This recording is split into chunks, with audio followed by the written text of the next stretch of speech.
Pen pau jus ngudiau Saleng Sangma kabiadai mat kajing hiar kapuli putih hami kalaya mat kumjuru ulah ther teng kabiadai bat kajing penmi jong u Konrad Sangma bolong chief minister jong jela Meghalaya ya ka CM Impact Guidebook ndak baong ba kajing le jong ne sarkar menta kenang penhiar susu arsya ya kapuli putih ha jela bat kumjuru ulah KYNTHAH ndak baong ba kajing le jong ne sarkar menta kamen tosu i kena mungkin late school ndrei tang nak basutit dakan ne CM Impact Guidebook kila ban pas kan mentoy ayu iki mungkin pistom ban late school.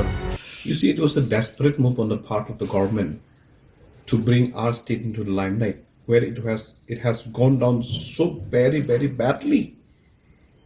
In the last few years back, our result was so not good. Look at the education system and the education quality that we have got, not like before anymore. Even if you talk about the result is so good, so achieving, it's a wrong on the part of any parents to say that, oh, my child has done everything. You cannot be proud because this matriculation result and the result which you are adhering to, it will not be fruitful in the long run. Okay?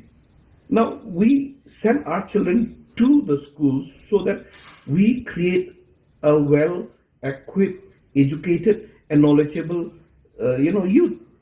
But instead, the ready-made answers, do you think these children will go with the books anymore in the future? They will go only with the CM Guidebook only. They don't need the books anymore.